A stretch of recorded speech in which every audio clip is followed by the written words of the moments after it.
I, who loved cooking, married my husband, who loves eating, in a whirlwind romance. But that was a mistake. This food is so terrible. It's worse than dog food. Saying that, Mary threw the dish I cooked into the trash. I will never forgive her. The battle with Mary, who loves to torment her daughter-in-law, begins. My name is Ashley.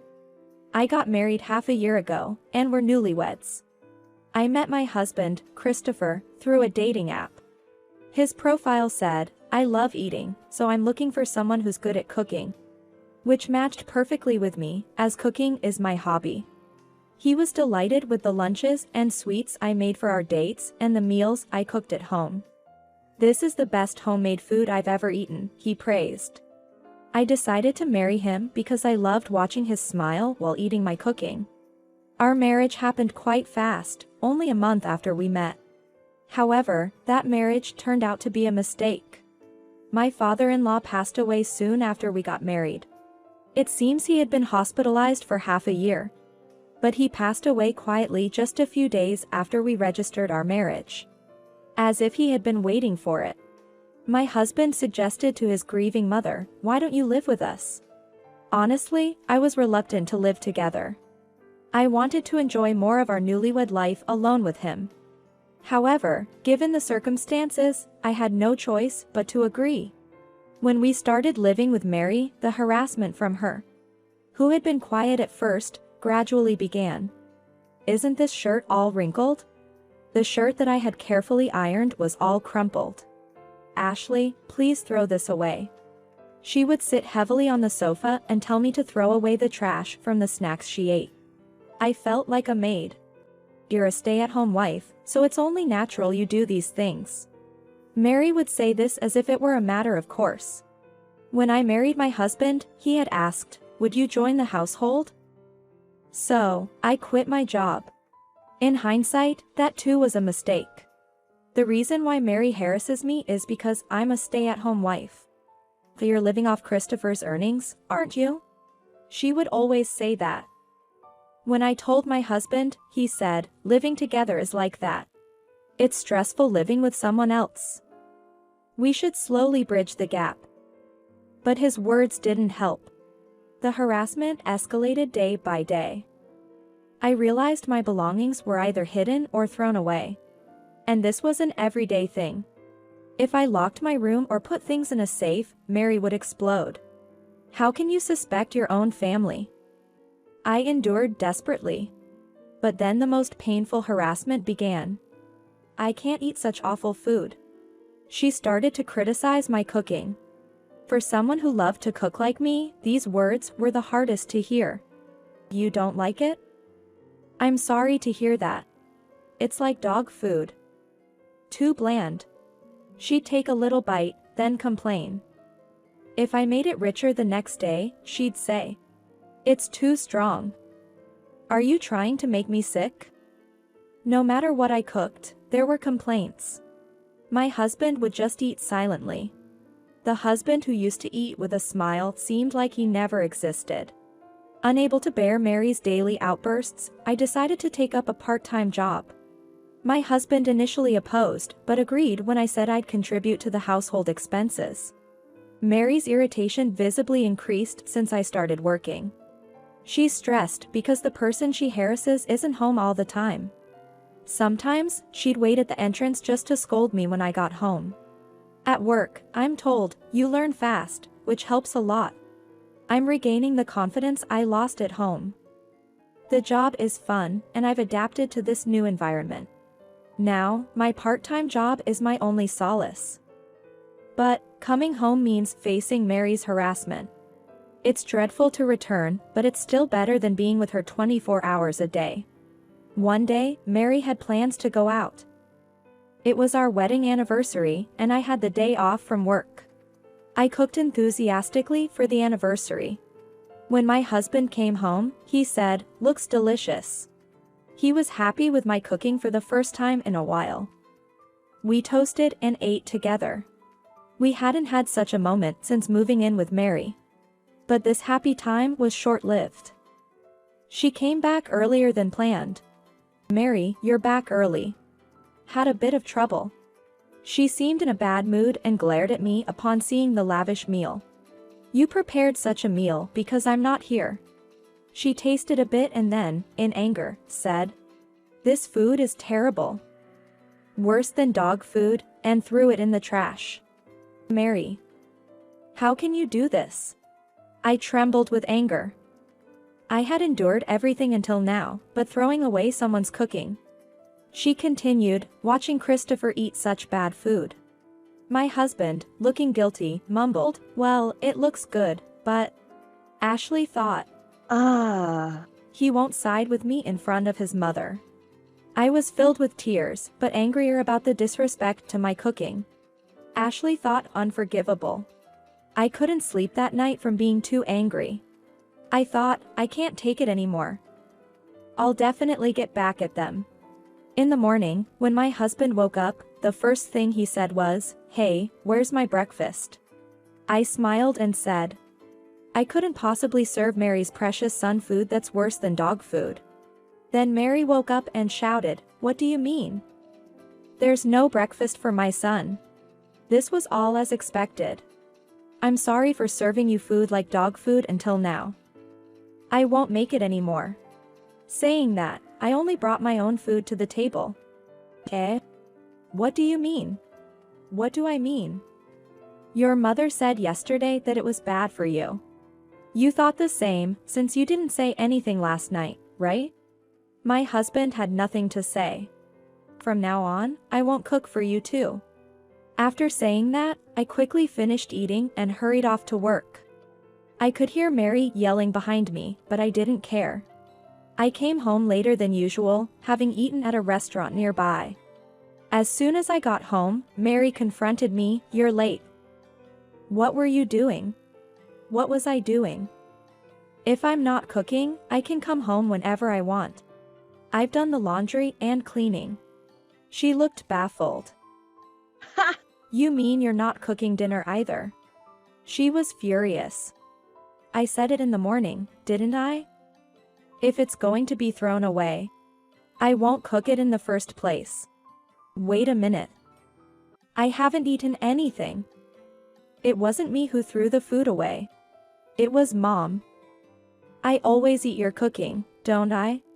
My husband was angry along with Mary, but it didn't affect me.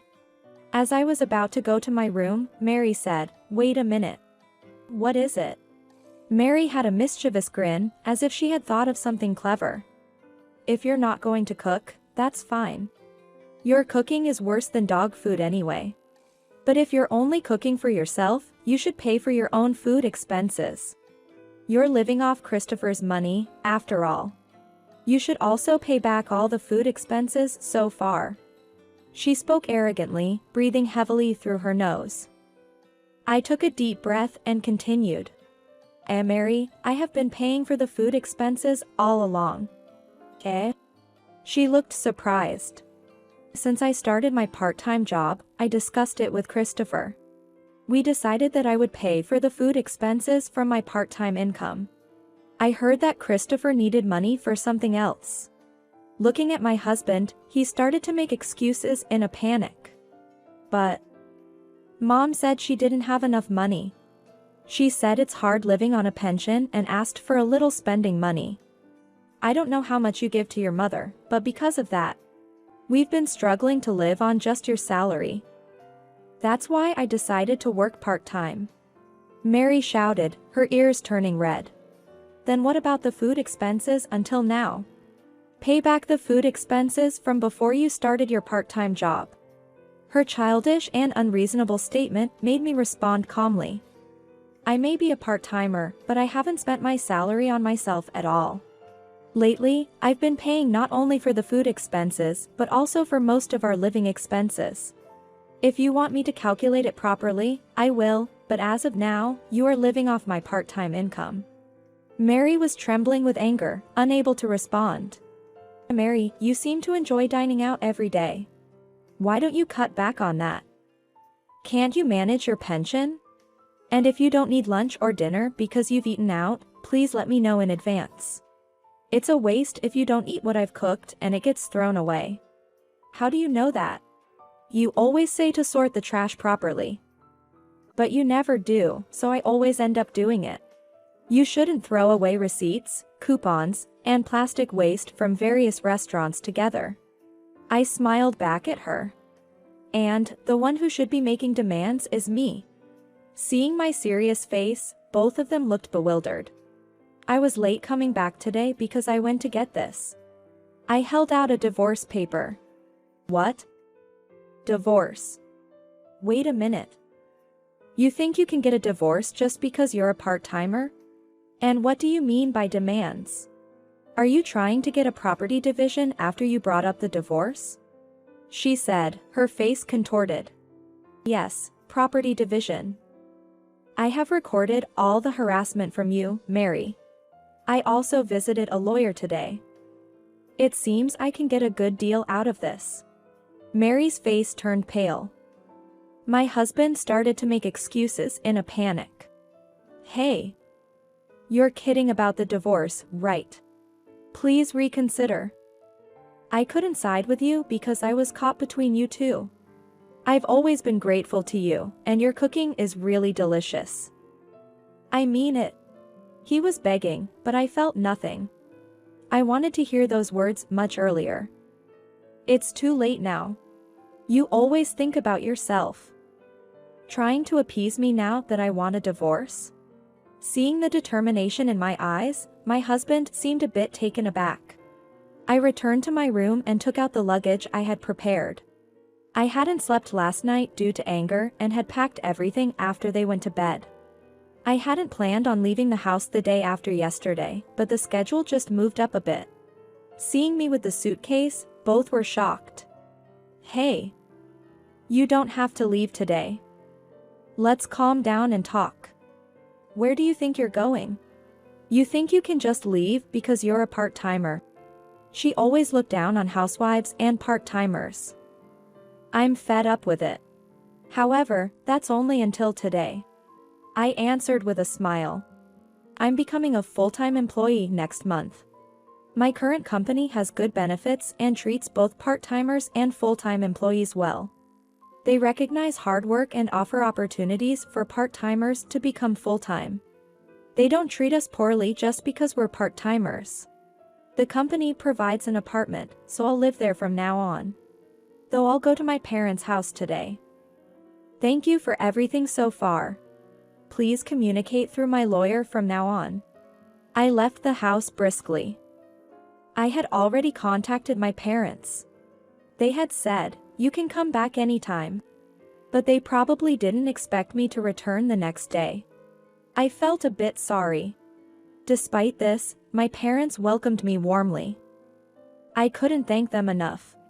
After staying with my parents for a while, I completed the procedures for my full-time employment and started living alone. I frequently received apology emails from my husband and Mary. However, my husband's were mostly excuses. And Mary's were along the lines of, I was thinking of you, always implying she did nothing wrong. Their apologies seemed to hint at wanting a reduction in property division. My lawyer advised me to ignore them. As for the two of them, I heard they were living a difficult life. With the house in disarray and struggling with property division and living expenses. Thanks to the neighborhood network, the fact that I was tormented by Mary spread quickly. Mary was humiliated by this. I heard most of her friends are refusing to go out with her. Their life didn't improve just because they stopped dining out.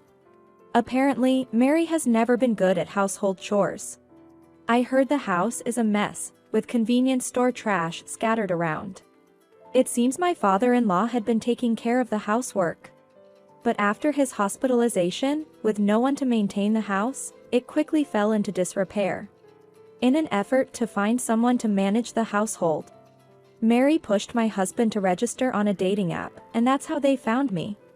It was disappointing to realize they were looking for someone to be a housekeeper from the start.